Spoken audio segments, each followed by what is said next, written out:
Hi, I'm Tamara with Wyoming Dutch Oven Cooking. Welcome to our channel and welcome to our kitchen. We're going to do something wonderful today. It is lasagna. It's made with my homemade pasta sauce from our garden up in Wyoming. Of course, we're not in Wyoming. We're down here in Yuma, Arizona. Loving it. We're getting up into the mid-70s. My goodness, life's good. And we're going to do it with Italian sausage today. We like Johnsonville Italian sausage. It's a mild one, of course, onions and garlic and all kinds of wonderful cheeses and things going on. Our first thing is I've got my 10-inch cast iron skillet over here on the stove warming up. And I'm going to brown our Italian sausage and then add the onions and the garlic and my pasta sauce and we'll get going. So we're going to head on over here and I'll be getting this ready.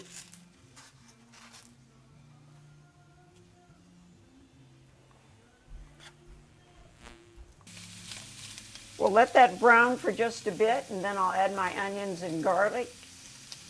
And if it needs to be drained, we'll drain any grease, but usually the Johnsonville is pretty lean. We don't need to do that. And while that's cooking, we'll go back over here and I'll show you what we're going to do with our cheese. I have here is ricotta cheese. It is a 1-pound container and I like to use the skim or low fat. We put that in there. 2 cups of shredded mozzarella cheese, a cup of this wonderful Italian blend cheese that we get from Sam's Club. It is really a good one. It's got 4 different kinds of cheeses in it. And then I have a special thing I like to put in mine, and I got it from an Italian cookbook years ago, and I put in a teaspoon of ground nutmeg. It really adds a different flavor to it. You mix this all up real well. Of course, I know all of us have made homemade lasagna, and it works really good in a Dutch oven. And what you can do is, we like to do this, is I prepare everything, put it in baggies, and take it up in the mountains and just put it all together. And you can have it out when you're camping, and it's awesome. All right, we're going to let our meat cook, and then we'll go on to the next step. So we're going to see you in a bit as we prepare this and put it together. Here I'm putting my onions and my garlic, teaspoon of pepper, and I'm not going to drain any grease off of this because it's pretty lean. In fact, it's kind of sticking to my cast iron skillet here. All right, I'm going to add my homemade pasta sauce. And I'm not adding any more spices to this because my sauce has got all kinds of wonderful things in it. Lots of garlics too, and peppers and onions and oregano and fresh basil. We're going to let this simmer for a bit and let it cook down and thicken. And then I also have a very special ingredient that I add to this.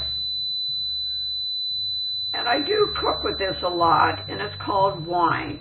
And this is a red wine, a good red wine. They say you don't want to go with a cheap wine because it doesn't help if you go cheap.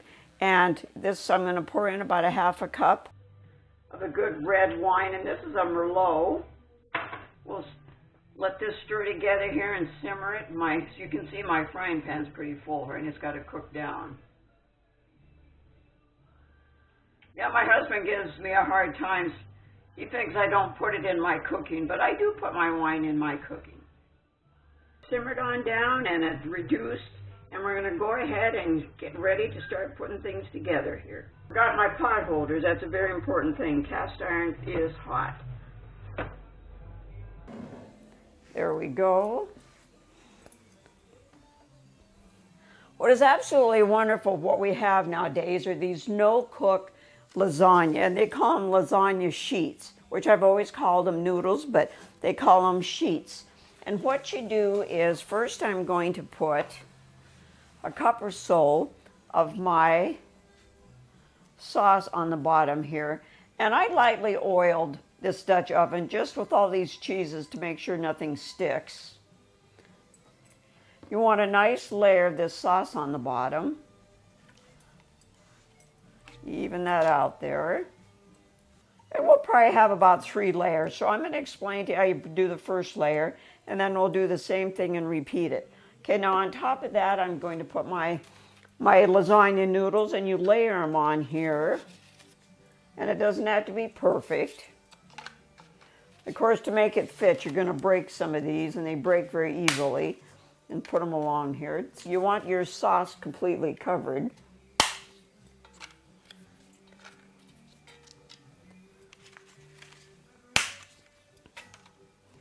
Now we're going to put some of this wonderful ricotta cheese on top.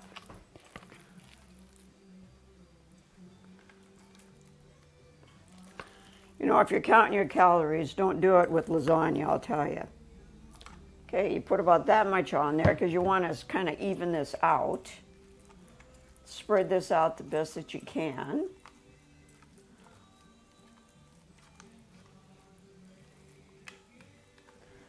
Of course, the noodles want to move around.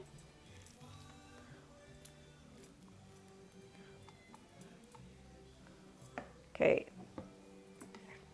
Now I'm going to put some shredded mozzarella, probably about a cup.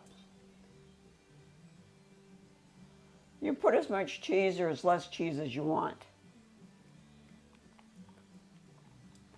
Spread that around evenly. Now we're going to put the rest of this sauce on top.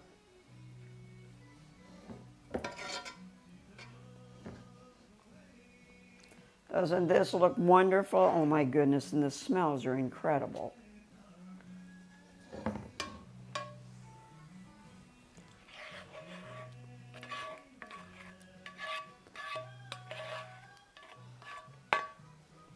Well, that worked out pretty much perfect.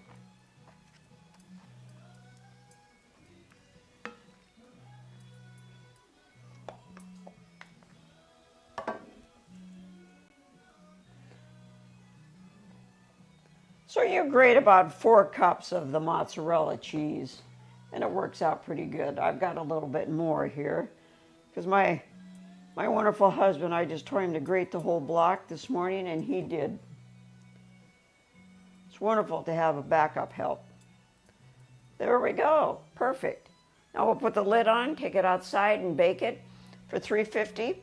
And remember, we're going to crank the heat up for another 15 minutes and brown that cheese. See you outside. Okay, we got it out here, and we've got 9 on the bottom and about 15 on top. So that'll be about 350 degrees. And we're going to bake this for about an hour. Of course, we'll keep an eye out and keep adding to it. And every half hour, we're going to rotate this. All right, we'll see you in a bit. Well, our wonderful lasagna got done. It was 350 for about an hour, and of course we put a little more heat on top. As you can see, it just browned that cheese. Oh my goodness. And then we went ahead and chopped some fresh basil. What I do is I have a fresh little basil plant that I keep right here in my kitchen. It's right over here in the sunshine, and it's wonderful. You can grow herbs in your garden and have fresh herbs all the time, but fresh basil is awesome. And of course, all you need with this is a nice fresh tossed salad, and that's about it. Please subscribe, hit that like button, and leave a comment. We hope you enjoyed this with us today. Of course, it was another wonderful fun meal, and if you don't want to do this outside, just remember, you can always do it in your oven and up camping up in the mountains, in your backyard, wherever you want to do it. We love it. Just remember, we do have a website. It is WyomingDutchOvenCooking.com, and if you go to that website, you get a free guide and a recipe book. And in that guide is a lot of tips, wonderful tips on how to take care of your cast iron, all different kinds of cast iron. So just remember that is very helpful, and the recipe. Thank you for joining us today. We hope everybody's having a wonderful day like we are. Thank you for all of our subscribers, our viewers, our family and friends. Of course, our motto is great food shared with family and friends equals great times. And of course, my toast, I got to have a little bit of red wine to go with a taste of this lasagna, which I am going to taste it. Oh my. Of course, this is my husband's portion. This is way too big for me. Oh my. That's absolutely perfect. Oh my goodness. Of course, I got to brag on my homemade tomato sauce, my pasta sauce from our garden. There you go. Nothing better. Life is good. Living the life. Thank you. Please subscribe, remember, and hit that like button. Till we meet again, thank you.